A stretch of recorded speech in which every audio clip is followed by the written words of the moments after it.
Assalamualaikum Bang. Ini kita kirimkan video cara membersihkan mesin pengering Diamante. Jadi yang pertama itu kita buka terlebih dahulu baut-baut penutup untuk penutup atas dan juga untuk semua penutup bagian belakang. Sebelum itu konversinya terlebih dahulu kita buka agar lebih mudah nanti untuk membersihkannya. Kemudian kabel yang dua itu biasanya dalam mesin pengering ada dua, kita lepas aja, nanti pas masangnya posisi terbalik juga tidak masalah. Lalu kabel groundnya kita lepas satu yang dari mesin ke bodi belakang. Kalau itu enggak, kalau ragu nanti di apa aja di foto. Kemudian kabel-kabelnya juga yang untuk ke bodi belakang sebelum dilepas lebih baik di foto aja terlebih dahulu kalau ragu. Kabel T-nya juga semua yang nyangkut ke belakang kita lepas.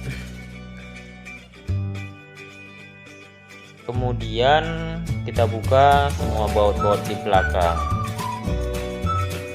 Jadi sisakan dua baut yang untuk menahan tabung, itu ada kelihatan di sebelah kiri, dia agak menonjol, itu dua baut untuk menahan tabung, jadi itu nggak usah dibuka, itu belakangan aja.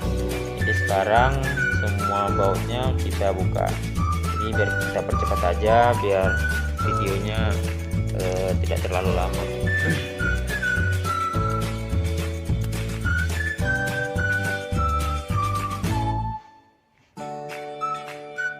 Nah, setelah semua keliling dibuka, yang di tengah-tengah juga dibuka.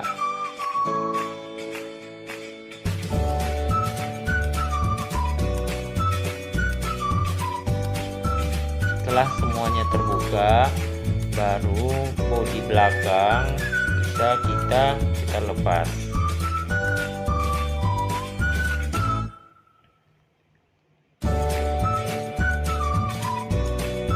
Bakalan kalau sudah agak lama tidak bersihkan, pasti lantai mesin pengeringnya juga udah banyak kotoran dan debu.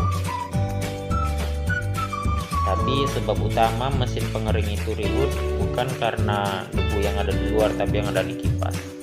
Kemudian kita lepaskan terlebih dahulu beltingnya dari roller.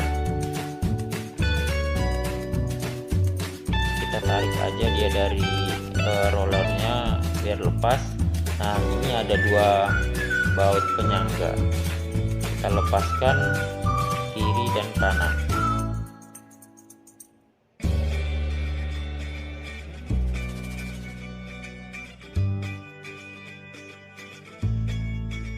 Ada juga Diamante model yang lama yang tidak ada pengaitnya, itu biasanya kita harus tahan drumnya dari bawah.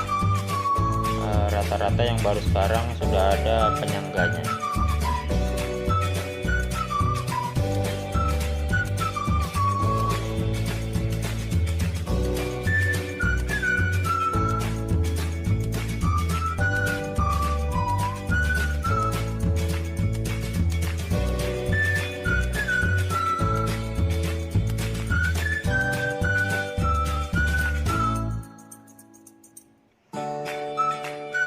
Nah, setelah baut penyangga sudah lepas kiri dan kanan, jangan lupa kabel termostat juga harus kita lepas dari drum.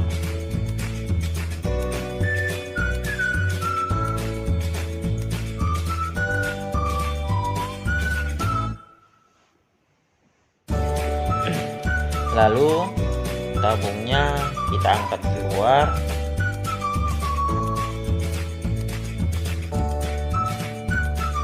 Kita keluarkan pelan-pelan. Beltingnya ditarik juga tidak masalah. Nah, ini adalah bagian dalamnya. Jadi kita bersihkan semuanya.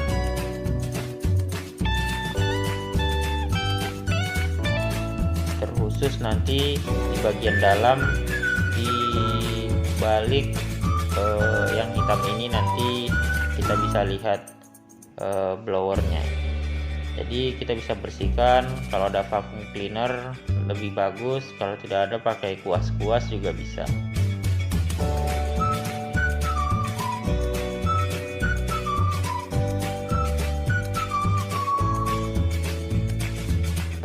Jadi pembersihan ini tergantung pemakaian, tapi rutinnya minimal 3 bulan sekali harus kita bersihkan, ribut ataupun tidak ribut.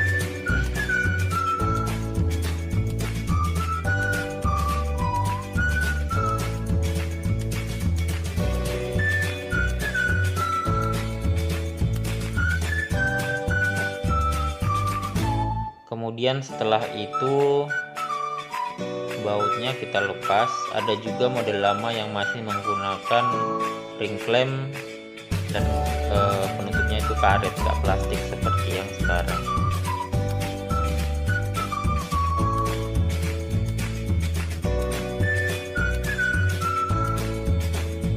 Baru penutupnya itu kita lepas, kita congkel aja bang, nggak apa-apa. Nanti di dalamnya itu seperti ini blowernya, nanti debu-debunya itu nempel di sela-sela antara ruas-ruas.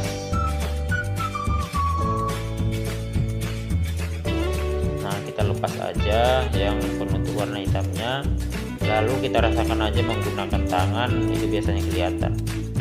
Kotorannya seperti itu yang menempel di ruas-ruas blowernya tadi. Kita bersihkan satu persatu.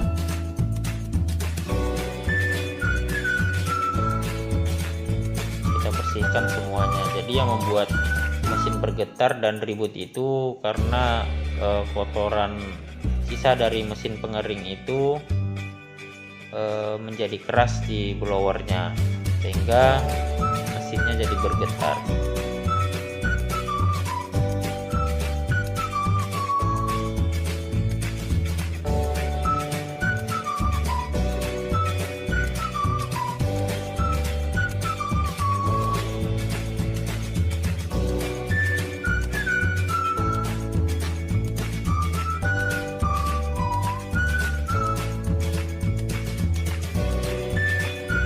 Kita bersihkan menggunakan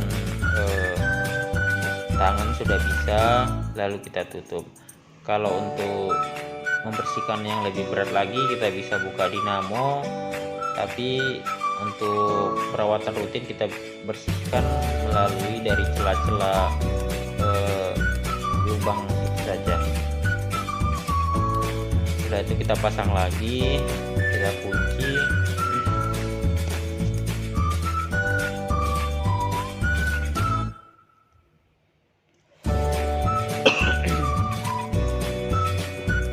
Setelah kita kunci, kemudian kita juga harus bersihkan bagian drumnya, karena drumnya biasanya juga banyak debunya. Jadi kalau kita tidak bersihkan, nanti banyak debu di dalam, kena api dia jadi hitam-hitam, maka kain di dalam mesin pengering bisa jadi hitam-hitam.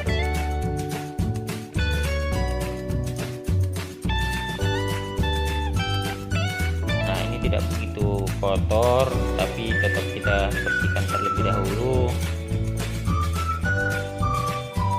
Kalau seperti yang saya bilang tadi, kalau ragu itu difoto aja terlebih dahulu. Siapa tahu lupa posisi laharnya arah mana dan sebelah mana. Nah jadi semuanya kita bersihkan,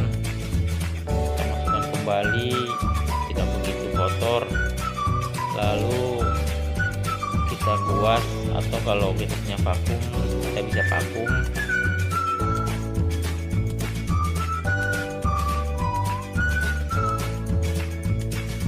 Jadi video ini sebenarnya bukan hanya untuk membersihkan mesin pengering aja karena kotor atau ribut atau bergetar, tetapi bisa untuk mengganti belting yang putus atau kapasitor dinamo yang sudah mulai lemah, atau mengecek bagian-bagian lain yang mungkin ada kendala. Kemudian setelah itu, setelah kita bersihkan, kita vakum atau kita kuas, lalu kita pasang kembali.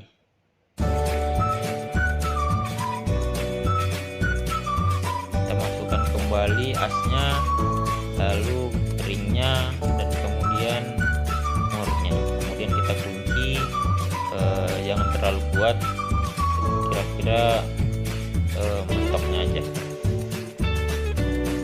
Kemudian kita pasang drumnya kembali ke dalam drum. Terlebih dahulu kita paskan bibirnya di depan, kemudian penyangganya kita masukkan kembali ke drum.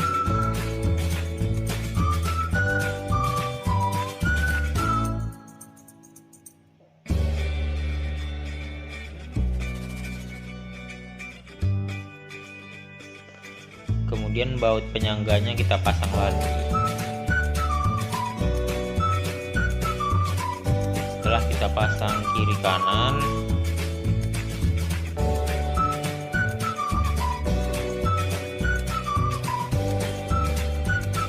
jangan lupa untuk memasang belting terlebih dahulu.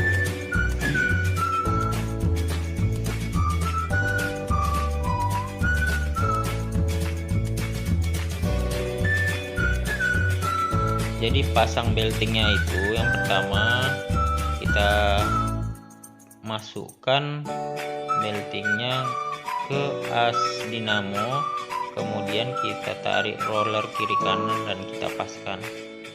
Setelah itu kita putar ke kiri 2 kali atau 3 kali, kemudian kita balikan kembali ke kanan 3 atau 2 kali agar beltingnya pas, tidak baling.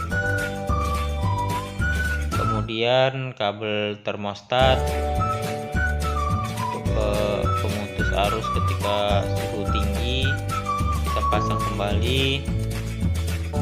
Kemudian bodinya penutup belakang kita pasang.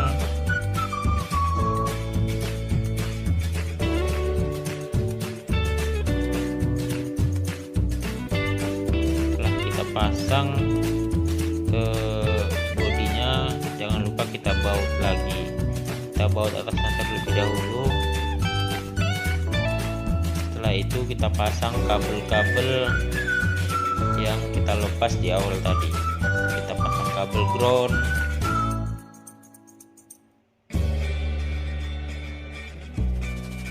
kemudian kabel arus yang coklat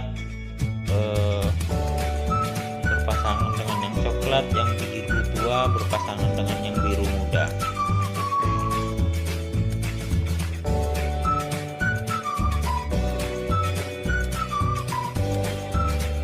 Kemudian setelah itu semua baut yang ada di kiri dan di kanan kita pasang.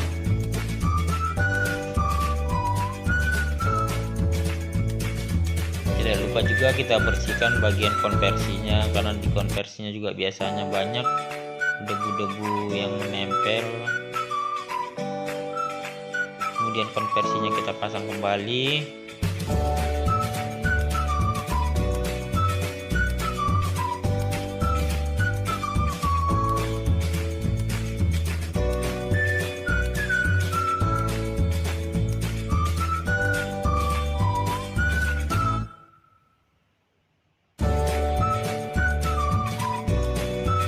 Setelah konversinya kita pasang, kemudian kabelnya juga kita pasang. Kabel 2 dari mesin itu dipasangkan ke kabel konversi yang kita lepas di awal tadi. Jadi tidak masalah jika terbalik karena itu menggunakan arus AC.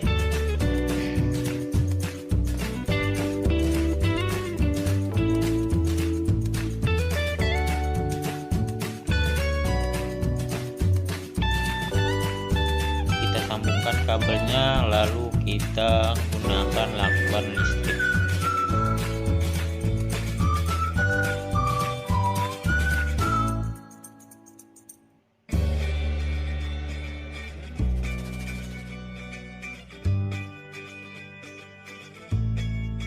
Yang satu atasnya kita sambung juga.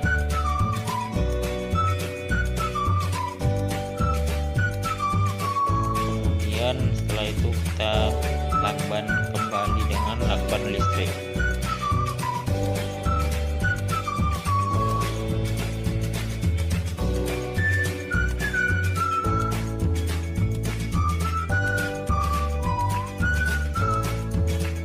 Nah, setelah itu kita sudah bisa coba hidupkan dan dites. Ini kita sedang setel apinya agar tidak terlalu jauh dari corong, apinya biar tidak terlalu kecil.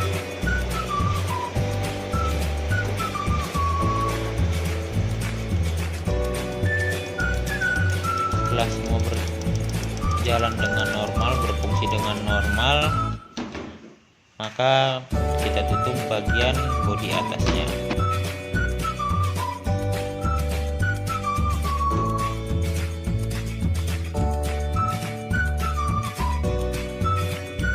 Setelah kita tutup, baru kemudian kita tes. Jadi